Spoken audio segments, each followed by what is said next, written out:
Talked about these two, Bruce Seldon and Jose Ribalta. It was scheduled for 10 rounds. Bruce Seldon, who bills himself as the Atlantic City Express, taking on a very experienced fighter and a guy who's been in there with just about everybody around in Jose Ribalta.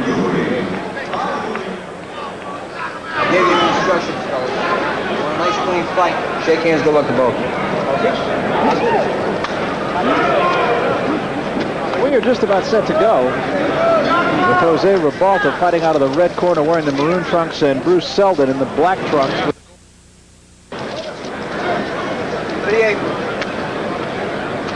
There's a look at Jose Ribalta. Ribalta comes right out and tags Seldon with a right hand, and Seldon goes down. Wow! A shocker.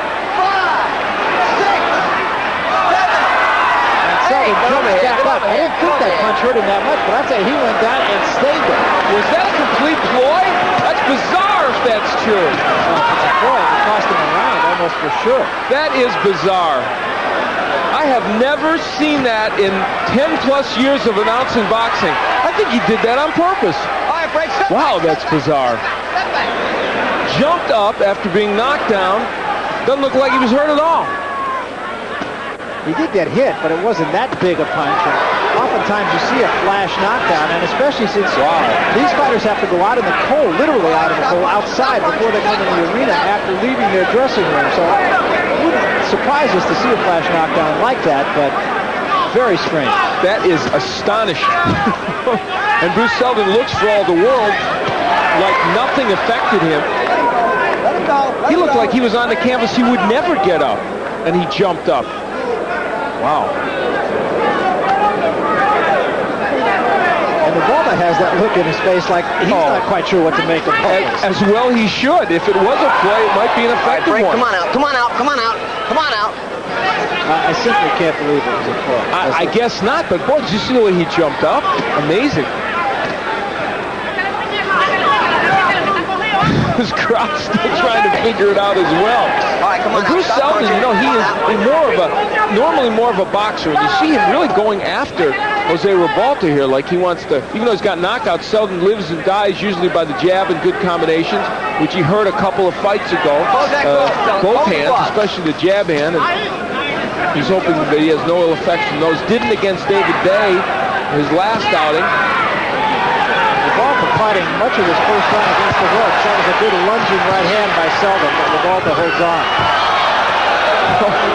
It's getting strange here in round one. Stranger, I should say. And again, Ribalta just backs right up into the ropes.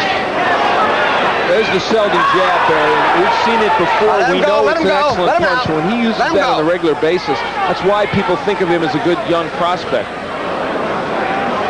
Something a little bit wild now. You know, one of the things, Al, that we've talked about this on this evening, but this is a chance for these young fighters to really make an impressive showing. And guys like Bruce Seldon, and you'd said this earlier, that their reputation is not so much as a guy who can get you out of there. All of these guys really want to prove that, hey, yes, I can get a man out, and that may be what Seldon's doing here. And in the process, being a little bit wild.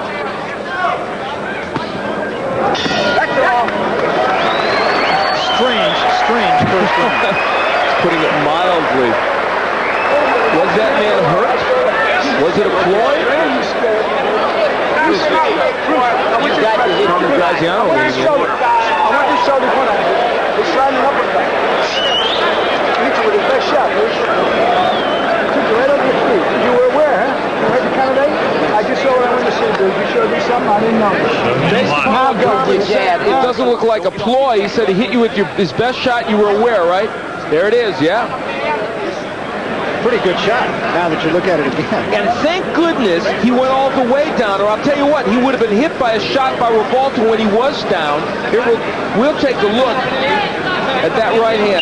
Yes, a good punch, and yes, he did go down. It was not a ploy.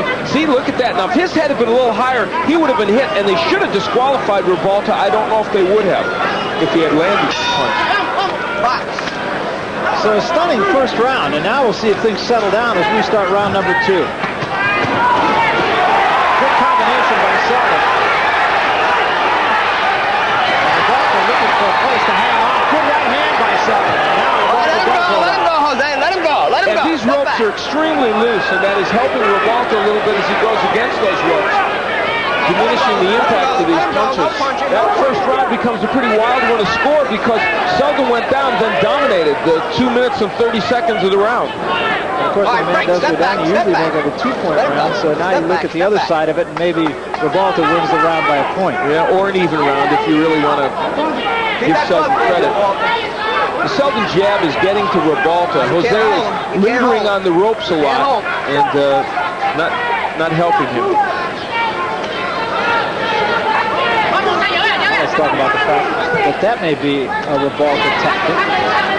And try to get Seldon worn down. Although one thing Seldon does bring up against, and that is conditioning. Yeah, that is obvious. And the one thing that the David Bay fight showed, and there's a left hook from Ribalta. I was just about to say that there's somebody loses their mouthpiece, and when there is a break in the action, they will put that mouthpiece back in. Yes, there it is. That pick. Clean this off. I was going to say, David Bay showed you can hit Seldon with a left hook. You heard him with a couple of left hooks.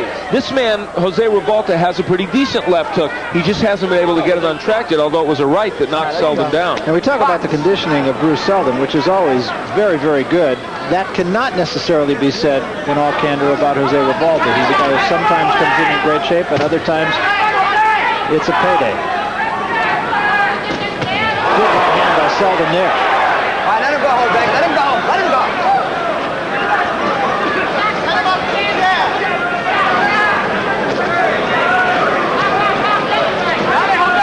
Last time out, he went full 10 with Tim Witherspoon Ribalta. So for Seldon, if he could get him out, it would be a huge win, and he could be doing it now. Right hand really set up Ribalta, knocked him into the corner, and Ribalta finally can manage to hold on and get him out in the center of the ring. But he's still hurt. He's not lacked for action here in the first 2 rounds.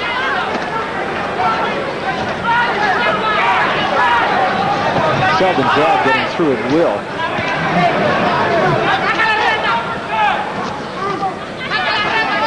Hold that glove. Hold the glove. Ribalta pushing him up, but not firing and counterpunching when Seldon's coming in.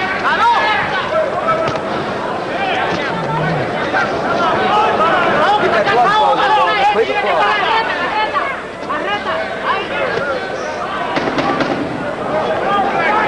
Coming to the end of round number 2.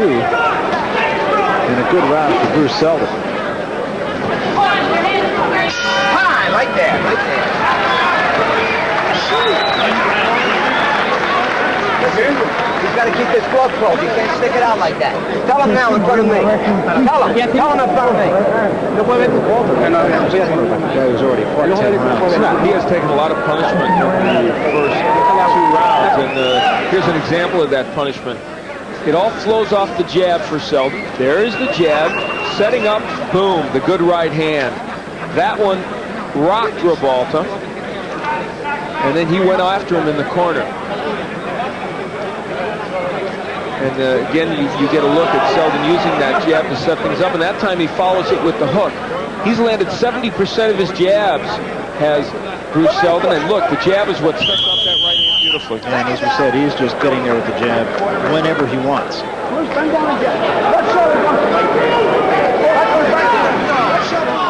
I tell you, Ribalta, as we start the 3rd round, does not look on steady legs to me. He's been hurt by Seldon, and it's almost as if all those jabs are really having an impact.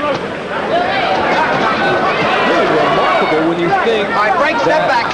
Bruce Seldon went down about the first 10 seconds of this fight from a thunderous right.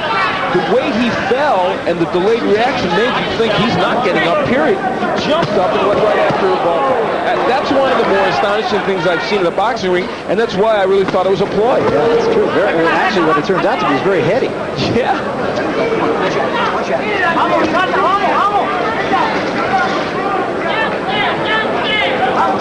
And since the first 10 seconds of this fight, the fight has belonged to Bruce Seldon. Yeah, he has dominated it. I think it actually shocked Ribalta so much that Seldon came back like that it just screwed up his thinking also. Yeah, he's in no rhythm whatsoever.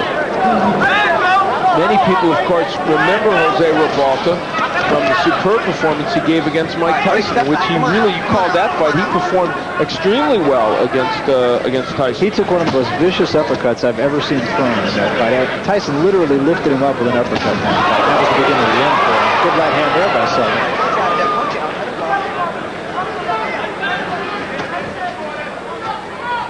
There's the Ribalta jab, and boy, we have not seen that much in this bout.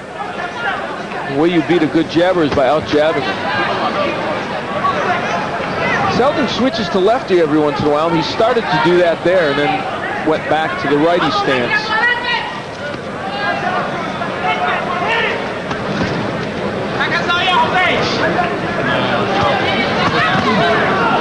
Now, against David Bay, another canny veteran, Seldon did have a period in the middle of the fight where he slowed down a bit.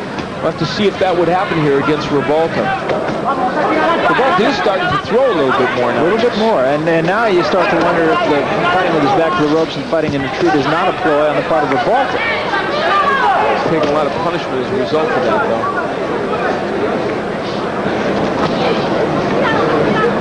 Pace is slow to appreciate for the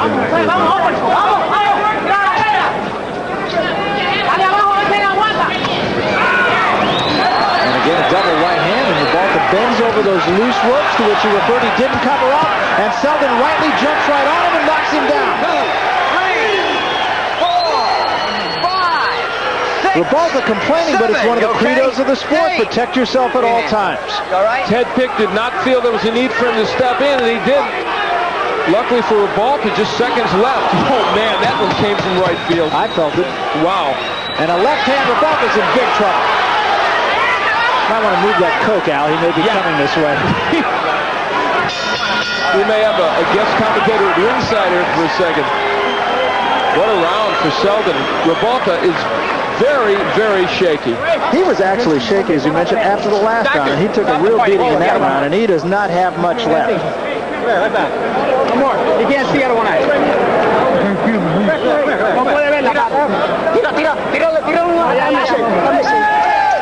It's over. Well, Bruce Seldon administering this kind of punishment, and this is what ultimately leads to the stoppage of this fight. Bruce Seldon says, I can still punch, I'm going to do it. Bruce Pick did not step in, and Seldon put Ribalta down, and ultimately that contributes to this fight being over. And you might have heard when Jose Ribalta went back to his corner, he said, I can't see. So I don't know if he got a thumb in the eye or if it was from a punch or whatever, but Ribalta's corner says that's enough.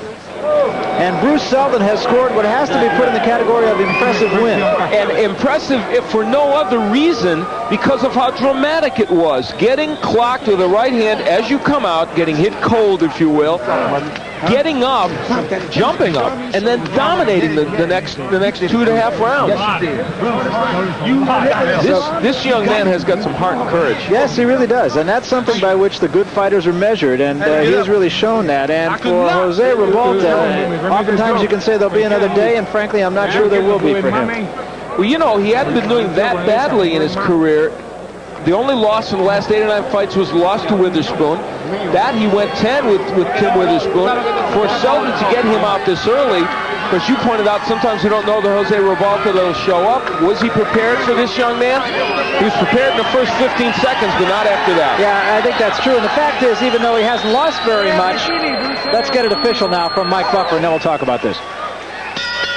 Ladies and gentlemen, the official time, the end comes at the end of the 3rd round. Referee Ted Pick stops the bout, the winner by TKO. Still undefeated, his record now, 17-0, 14 knockouts. The Atlantic City Express, Bruce Seldon. So Bruce Seldon is the winner, and as we mentioned, Ribalta, even though he hasn't got too many losses, he hasn't fought very much. He fought twice last year, 3 times in '89, only once in 1988, only 3 times in 1987, so maybe inactivity was as big a winner over Jose Ribalta. as Bruce Seldon was. Nonetheless, let's take nothing away from him. 17-0, very impressive fashion. Yeah, and the way he did it, with this last knockdown especially, you can see the power that Bruce Seldon has and the way he sets his punches up. The jab is such a superb weapon.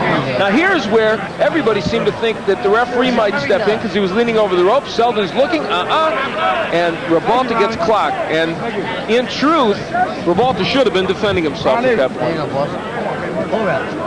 And as we see Ribalta get up here, he is complaining to Ted Pick and maybe complaining about vision or something along those lines. Or he might have been complaining about Pick not stepping in. Whatever the case, this is a beaten fighter at this point. No question about it. In fact, he looked like a beaten fighter even before that round started, truth to tell. So Bruce Seldon is a winner. He is 17-0, and he is someone to contend with. Well, folks at home, it's about $1 a minute so far. But we've seen a lot of action in these 10 or so minutes of boxing, and I think it's fair to say that both Bruce Seldon and Tommy Morrison really catching some attention. I think it's not shocking that they won, but what they did do tonight that was really impressive, and you hit on it, these young heavyweights didn't want to just win. They wanted to make their mark. And for Tommy Morrison, he showed not only power but skill in beating James Quick Tillis. And for the fight we just saw, Bruce Seldon, I think that he getting up off the canvas like that after being hurt early and dominating that fight made a statement as well. You know, you and I have talked about this before too, but all these young fighters in the heavyweight division are really in a pretty good shape because they can kind of wait for the dust to clear amongst the guys who are there right now, and admittedly these guys are still maybe one step behind that, so it's good news for them. And if they continue to be entertaining as these two young fighters tonight, and when they get in against even tougher competition, it'll be more of a give and take as it was with Ray Mercer and Bert Cooper.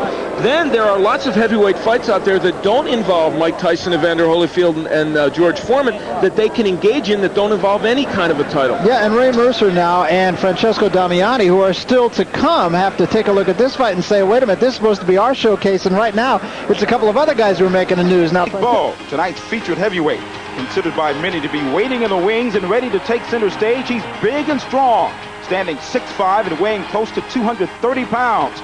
To understand Bo, we have to go back to the '88 Olympic Games and his devastating loss to Lennox Lewis. This loss saw him come home with a silver